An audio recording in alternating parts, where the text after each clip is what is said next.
Hello बच्चों, चलिए प्रश्न को पढ़ते हैं। प्रतिरोध को बदलने से मीटर सेतु का संतुलन भी 10 सेंटीमीटर बाईं ओर खिसक जाता है। उनके श्रेणी क्रम संयोजन का प्रतिरोध 1 ओम है। प्रतिरोधों को बदलने से पहले बाएं ओर के खांचे का प्रतिरोध कितना था, हमें यहाँ पे बताना है। विकल्प हमें दे रखा है। अब इस प्रश्न को समझने के लिए सबसे पहले हम प्रश्न की मुख्य अवधारणा को समझ लेते हैं। तो यहाँ पे हम देखेंगे मुख्य अवधारणा। हम मुख्य अवधारणा में देखेंगे कि मीटर सेतु क्या होता है और इसके लिए हम सूत्र को समझेंगे। तो ध्यान से देखिए, एक चित्र के माध्यम से इसे समझते हैं। तो हम देखते हैं कि यहाँ पे एक ज्ञात प्रतिरोध और यहाँ पे एक हम अज्ञात प्रतिरोध लेते हैं। तो ये हमने लिया यहाँ पे एक ज्ञात प्रतिरोध और यहाँ पे हमने लिया एक अज्ञात प्रतिरोध। तो ज्ञात प्रतिरोध मान लेते हैं ये हमारा R है या R1, ये हमारा है ज्ञात प्रतिरोध, और R2 हम लेते हैं अज्ञात प्रतिरोध। R2 हम क्या लेते हैं? अज्ञात प्रतिरोध लेते हैं। अब इसके साथ एक तार लगाते हैं AB लंबाई का, और इसकी लंबाई क्या होती है? 100 सेंटीमीटर होती है। ये AB के मध्य एक तार लगाते हैं जिसकी लंबाई मान लेते हैं 100 सेंटीमीटर है, और इसके मध्य एक बैटरी लगा देते हैं। इनके मध्य एक बैटरी लगा देते हैं, और इनके साथ ही यहाँ पे एक लगा होता है धारा मापी, और इसके साथ लगा होता है जॉकी। अब क्या करते हैं कि बैटरी से जब धारा का प्रवाह हो रहा होता है, तो अब हम देखते हैं कि AB में भी धारा का प्रवाह होता है। अब जॉकी को क्या करते हैं, इस AB तार में हम क्या करते हैं, अलग अलग बिंदु पे रखते हैं। तो एक स्थिति हमें ऐसी मिलती है कि धारा मापी में धारा का प्रवाह क्या होता है? शून्य हो जाता है। जब धारा मापी में धारा का प्रवाह शून्य होता है, उस स्थिति में हम क्या देखते हैं? उस स्थिति में हम देखते हैं कि हमें संतुलन की बिंदु प्राप्त होता है, जिसे हम मान लेते हैं L1 लंबाई पे। तो ये लंबाई कितना हो जाएगा? टोटल लंबाई अगर 100 है तो ये कितना हो जाएगा? 100 माइनस L1 हो जाएगा। तो अब इस संतुलन की स्थिति में ये व्हीटस्टोन सेतु संतुलन कहलाता है, और यहां से हम सूत्र देखते हैं कि यह हो जाता है R1 बटा R2 बराबर क्या हो जाएगा? L1 बटा क्या होता है? 100 माइनस क्या हो जाएगा? ये हो जाएगा 100 माइनस L1। तो अब यहाँ पे ध्यान से देखिए, तो यहाँ से हम आसानी से, अब ये R1 ज्ञात होता है और L1 का मान तो हम निकाल लेते हैं एक्सपेरिमेंट से, प्रायोगिक विधि से, और इस तरह से हम R2 अज्ञात प्रतिरोध का मान निकाल लेते हैं। अब प्रश्नानुसार उत्तर को समझ लेते हैं। तो हमें यहाँ पे प्रश्न में जो दे रखा है पहले उससे हम समझ लें कि हमें दे रखा है यहाँ पे प्रतिरोध को बदलने से मीटर सेतु का संतुलन बिंदु 10 सेंटीमीटर बाईं ओर खिसक जाता है। प्रतिरोध को बदलने से मीटर सेतु का संतुलन बिंदु 10 सेंटीमीटर क्या होता है? बाईं ओर खिसक जाता है। तो उनके श्रेणी क्रम संयोजन का प्रतिरोध यहाँ पे दे रखा है कितना है?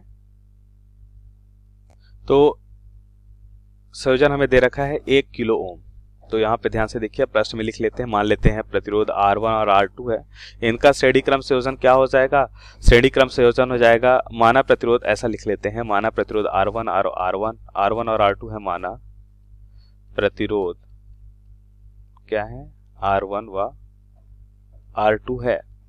तो इनका श्रेणी क्रम संयोजन क्या हो जाएगा? R1 प्लस R2 जुड़ जाएगा, और यहाँ पे हमें दे रखा है 1 किलो या 1000 ओम हम लिख सकते हैं।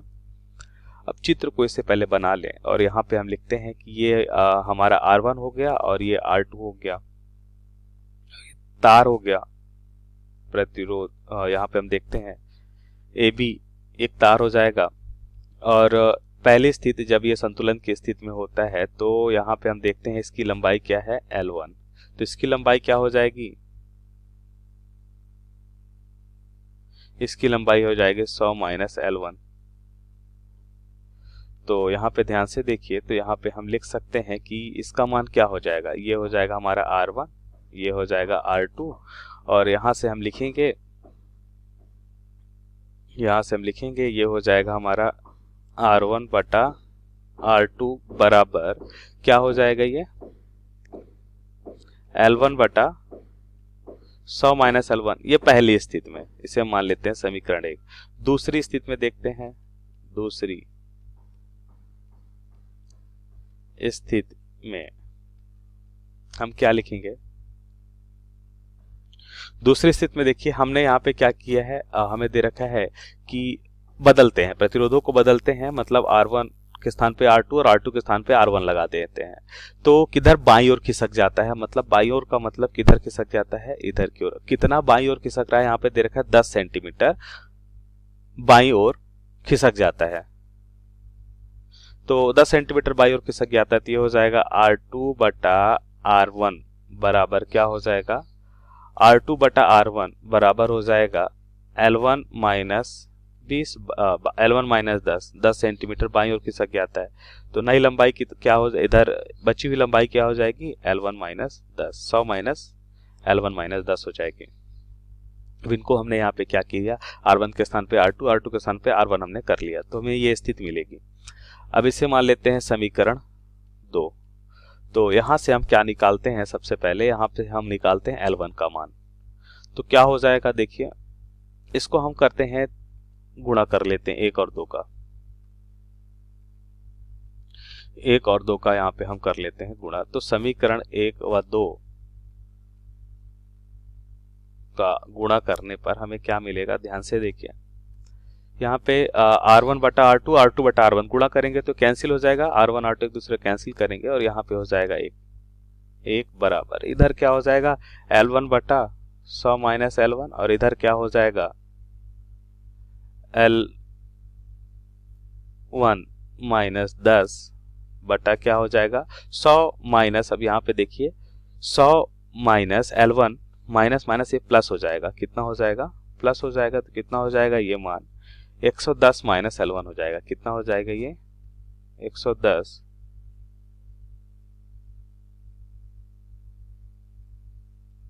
माइनस L1 हो जाएगा।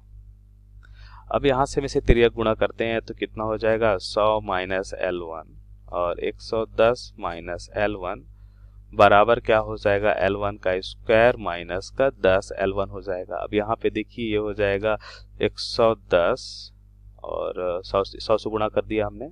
उसके बाद देखिए हम यहाँ पे करेंगे 100 माइनस 100 L1 हो जाएगा और ये माइनस 110 L1 हो जाएगा, तो माइनस माइनस यहाँ पे हो जाएगा 210 L1 minus minus plus L1 का स्क्वायर बराबर हो जाएगा L1 का स्क्वायर माइनस 10 L1। L1 का स्क्वायर से L1 का स्क्वायर कैंसिल हो जाएगा। यहाँ पे देखिए तो ये क्या हो जाएगा, ये हो जाएगा बराबर 110 और 10 कितना हो जाएगा, देखिए ये इधर आएगा तो प्लस हो जाएगा और यहाँ पे मिलेगा ये 200 L1 हो जाएगा। तो ये माइनस 210 और इधर आएगा तो प्लस 210 और ये माइनस है 10, तो कितना हो जाएगा ये 200 L1 हो जाएगा। तो L1 का मान कितना मिलेगा यहाँ पे 55 सेंटीमीटर। तो L1 का मान हमने निकाल लिया है, तब R1 और R2 का मान हम निकाल सकते हैं। समीकरण 1 में ये मान रख देते हैं, समीकरण 1 में ये मान रखते हैं, तो समीकरण 1 से हम यहाँ पे लिखेंगे समीकरण 1 से हम यहाँ पे लिख सकते हैं कि क्या हो जाएगा, ये हो जाएगा हमारा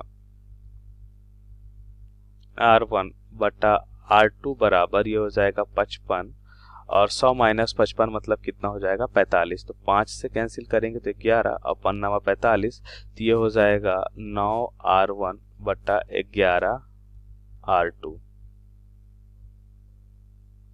9 R1 बटा 11 R2। अब यहाँ पे हमें दे रखा है, यह हम R1 बराबर ही लिख लेते हैं 11 बटा 9 R2, इसे मान लेते हैं समीकरण B और इसे हम यहाँ पे मान लेते हैं समीकरण A। तो समीकरण A और B को अगर हल करें तो हम लिखेंगे समीकरण A व B से हम लिख सकते हैं R1 के स्थान पे हम रख देते हैं 11 बटा 9 R2 प्लस R2 बराबर कितना दे रखा है, ये यहाँ पे मान 1000 ओम दे रखा है, तो यहाँ पे हम लिखेंगे 1000 ओम। तो ये कितना हो जाएगा, ये हो जाएगा हमारा एलसीएम लेते हैं तो यहाँ पे आ जाएगा 9 और यहाँ पे कितना हो जाएगा 11 9 20 R2 बराबर 1000। तो R2 बराबर कितना हो जाएगा, ध्यान से देखिए यहाँ पे हम लिख सकते हैं R2। R2 बराबर कितना हो जाएगा, 1000 गुणा, तिर्यक गुणा कर देते हैं, 9 बटा क्या हो जाएगा 20, और यहाँ से 0 से 0 कैंसिल हो जाएगा, 2 और यहाँ पे हो जाएगा कितना हो जाएगा 50, और ये R2 का मान कितना हो जाएगा 9 5 45, 450 ओम। R1 का मान अब समीकरण ए से हम निकाल सकते हैं। R1 प्लस R2 बराबर 1000 है, तो R1 बराबर क्या हो जाएगा 1000 माइनस 450, इस कितना हो जाएगा 550 ओम हो जाएगा। तो हमसे क्या पूछा गया था कि पहली स्थिति में बाएं तरफ का प्रतिरोध बताना। अब चित्र में देखिए, पहली स्थिति के यहाँ पे चित्र हमने बना रखा है, इसके बाएं तरफ का प्रतिरोध हो जाएगा R1, मतलब हमें R1 का प्रतिरोध बताना है, और R1 का प्रतिरोध क्या हो जाएगा, यहाँ पे R1 का प्रतिरोध हो जाएगा 550 ओम। तो यहाँ पे ध्यान से देखिए 550 हो जाएगा A, मतलब दिए गए प्रश्न का सही विकल्प A होगा यहाँ पे। तो आशा करते हैं आपको समझ आया होगा। धन्यवाद।